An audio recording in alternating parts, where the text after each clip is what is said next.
Hi everyone. Good to be back. Last time, we dove into the twisted world of Quahog and uncovered 6 of Family Guy's darkest episodes. But guess what? We were scratching the surface. Today, we are diving into the 7 darkest episodes. This show may be packed with laughs, but it takes a turn into seriously unsettling territory every now and then. So buckle up, because today, we're continuing the dive into Family Guy's shadowy side with even more episodes that left fans disturbed, shocked, and maybe a little speechless. At 7, we have Family Guy Season 8, Episode 15, titled, Brian Griffin's House of Pain, manages to avoid targeting specific religious groups or referencing real-life tragedies, making it a relatively safe episode in terms of social sensitivity.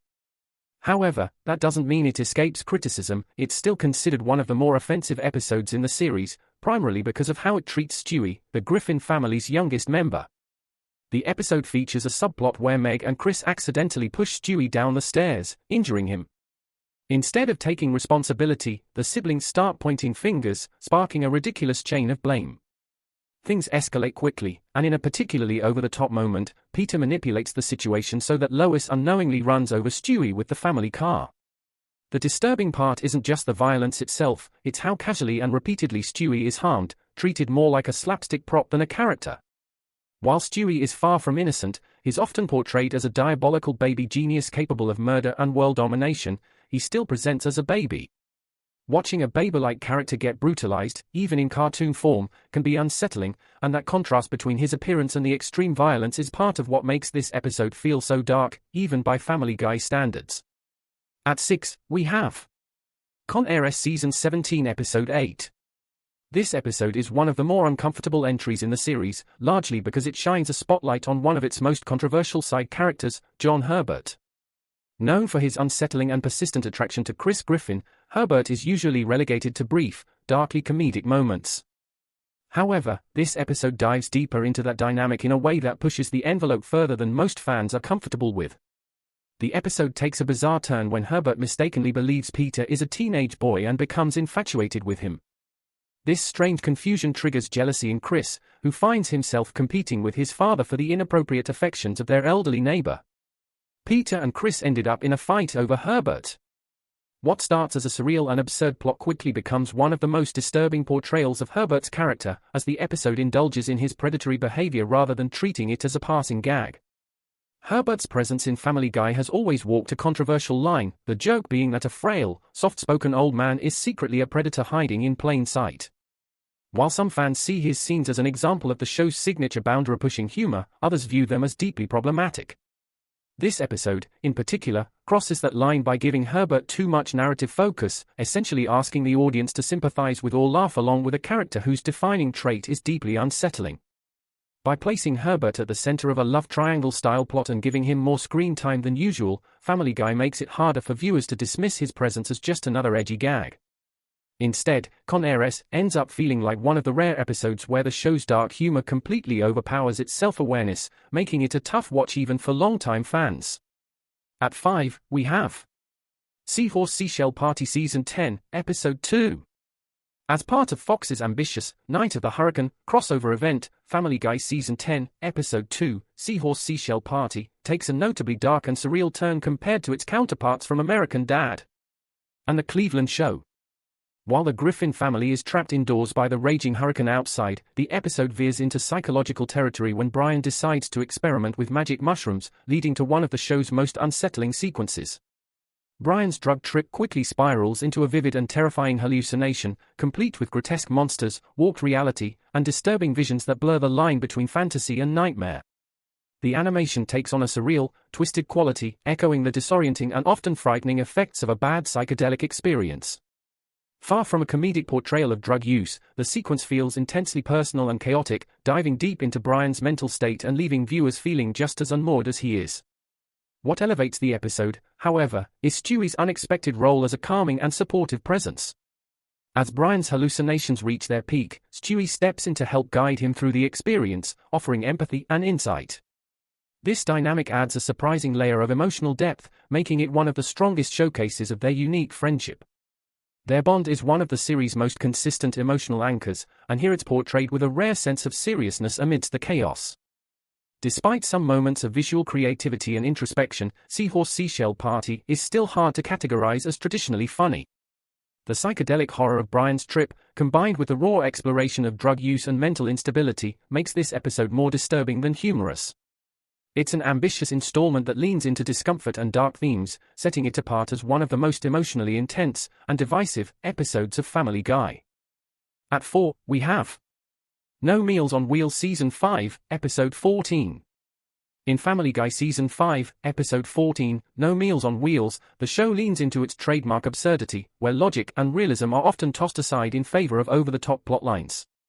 In this episode, Peter receives an unexpected financial windfall and, in typical impulsive fashion, decides to open his own restaurant.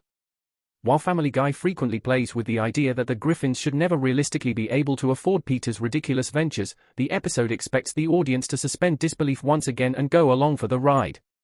What starts as a silly business endeavor soon takes a much darker turn. When Peter struggles to attract customers to his new restaurant, his friend Joe offers to help by bringing in his social circle, other paraplegic individuals. At first, this seems like a sweet gesture, but Peter's reaction is anything but. He becomes increasingly frustrated with the new clientele and, in a moment of blatant discrimination, bans Joe and his friend solely because they are in wheelchairs. The episode attempts to play this for laughs, but the mean-spiritedness of Peter's actions hits a nerve, even for a show that thrives on pushing boundaries. While Family Guy often uses Joe's disability as a source of slapstick or dark humor, this episode crosses a line by portraying Peter as openly intolerant in a way that feels cruel rather than satirical. What's meant to be comedic tension between friends instead reads more like unfiltered bigotry, making the conflict uncomfortable rather than funny. Although the episode does feature the usual irreverent tone and absurd hijinks, the core premise, Peter discriminating against paraplegic people purely for being different, makes it one of the more offensive entries in the series. It's a rare moment where the show's edge comes off not as subversive humor, but as something genuinely alienating, even for fans familiar with Family Guy's intentionally provocative style.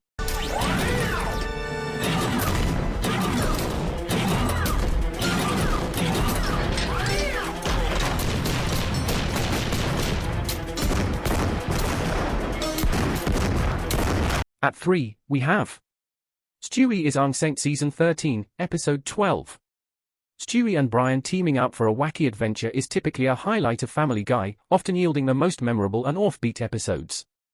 However, Season 13, Episode 12, titled Stewie is Unsaint, pushes their dynamic into deeply uncomfortable and frankly bizarre territory. What the hell are you doing? I saw a scary boy doing this and I thought I'd try it. All right, have fun. I'm late. Late? But I thought you and I could hang out and maybe watch Lois shush Peter while they watch Nashville. Maybe another time, Stewie.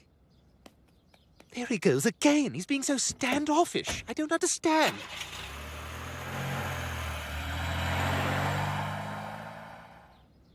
Ugh, we used to be that happy. Wait a minute. Joe and Bonnie never used to spend time together until they had Susie. Having a baby seems to have made them closer. Babies save relationships. Concerned that his bond with Brian is weakening, Stewie takes drastic action. He uses Brian's DNA to artificially inseminate himself, resulting in a surreal and disturbing pregnancy. Good morning, Brian. What is that? I smell pee. Yes, you do, Brian. Oh my God, that thing's positive. Is Lois pregnant again? No. Meg is pregnant? You're getting warmer. What have you done? I think you mean, what have we done? What? Brian, we're pregnant. Oh my God! And in 18 years, he's going to move away. The episode escalates quickly into body horror. Ow! Oh! How did Murphy Brown make this look so easy? Careful, don't get anything on the seats. Oh, God, I think another one's coming. I don't see it. I think it's coming out of my mouth. There's more. They're coming out of everywhere. Ah, kill me. This hurts too much. Holy What is happening? I don't know. Brian, save the placenta. Do you even have a placenta? As Stewie gives birth to a litter of half-human, half-dog hybrid infants. The grotesque designs of the offspring, many of whom suffer from visible birth defects, drive the tone far from comedy and deep into unsettling territory. As the responsibilities of parenthood become overwhelming, Brian and Stewie are unfit caregivers. Their chaotic attempt at raising their mutant children ends in a shockingly dark resolution. They abandon the babies at an animal shelter. Rather than being a zany sci-fi detour, the episode leans into grotesque imagery and themes of neglect, creating a bleak parody of parenting and domesticity. The Cronenberg-esque visuals and grim subject matter overshadow any intended humor, leaving viewers more disturbed than amused. At 2, we have Trading Places, Season 9, Episode 13. Family Guy often leans into high-concept sitcom tropes, but gives them a signature dark and satirical twist. Season 9, Episode 13, titled Trading Places, is a classic example. The episode explores the familiar, parent-kid role reversal premise, with the Griffin switching responsibilities to settle an argument over who has it harder, kids or adults. You know, I don't think you kids appreciate how hard your father and I work to provide you with everything we do. Sometimes you just seem to take us for granted. You know, it's very difficult being a parent. No, it's not. You get to do anything you want, and you get to make all the rules. Damn right I do, 'cause I make the money. I'm the big mamoo around here. Now, when you start bringing in a paycheck and providing for this family, then you can make the rules. Well, I do a better job of it than you. Oh, you think so, huh? Well, maybe you'd like to try it for a little while. You be the adults. What do you mean? I mean, maybe we try a little experiment. You kids switch places with your dad and me. For the next week, you'll be the parents and we'll be the kids. Seriously? Yeah, that'd be awesome. That sounds great! That's a great idea, Lois. Crisscross. Yes, that is a crisscross. Yes. So we got a deal? Yeah, we got a deal. Chris and Meg take over the household duties, with Chris working Peter's job at the brewery, while Peter and Lois go back to high school to relive their teenage years. What starts as a goofy setup quickly spirals into something darker. Chris turns out to be surprisingly competent at Peter's job and is even offered a permanent position. I'm home. Ooh, that smells fantastic. Hey, buddy, how was your first day in the real world? It was actually really great. And Angela even told me I might get a raise for doing such a good job. Wow, guys, you hear that? A raise. Interesting. Seems like the kids are doing pretty well at this grown-up thing, huh? I would suggest that you suck that. However, the pressure of adult life weighs heavily on him. The stress leads to a rapid and disturbing decline. Chris begins drinking excessively, suffers from heart palpitations, and becomes verbally abusive toward his family, mimicking Peter's worst traits. Meanwhile, Peter and Lois revel in their teenage freedom, but their immaturity and irresponsibility only highlight how unfit they are to be students again. The episode ultimately paints a bleak picture of adult responsibilities and the emotional toll they can take, especially when shouldered too young. While it's meant to be funny, the episode takes some unexpectedly dark turns, particularly in how it mirrors the real-world burdens placed on adults and the emotional fallout that can follow. It's a biting, uncomfortable take on a sitcom classic that trades laughs for something a little more sobering. At last, we have Death is A.B., Season 2, Episode 6. For me, this is one of my favorite episodes, but also dark if you ask me. Late comedian Norm Macdonald made one of the most memorable guest appearances in Family Guy as the voice of Death, portrayed not as a grim, ominous figure, but as a laid-back, sarcastic slacker with a dry wit. Come on, man, which one is Peter Griffin? This is Peter Griffin. Hey, that's a good one.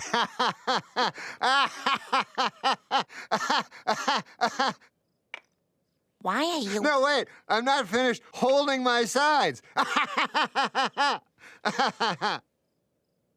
Why are you... In this episode, Peter, to avoid paying an expensive hospital bill, falsely claims he's deceased. This triggers a visit from Death himself, who arrives to collect Peter's soul, only to suffer a twisted ankle while chasing him through the Griffin household. With Death temporarily out of commission, Peter is forced to fill in and take over his duties, leading to a series of darkly comedic misadventures. From bungling attempts at reaping souls to awkward interactions with the living, Peter's stint as Death is played mostly for laughs. But the tone shifts during the episode's final act, where Peter is faced with a moral dilemma. He must decide whether or not to let a planeload of passengers die to restore the natural order. Though largely light-hearted in its execution, the episode grapples with the concept of mortality in a way that was unusually bold for early 2000s network animation. It hints at the series' future tone, blending slapstick with surprisingly weighty themes, and helped establish Family Guy's identity as an edgy, irreverent show willing to joke about subjects most sitcoms wouldn't touch. As one of the standout episodes before the show's initial cancellation, Death is A.B. remains a fan favorite, thanks to Norm Macdonald's dry, deadpan performance and the episode's clever handling of a heavy topic with just enough absurdity to keep it accessible.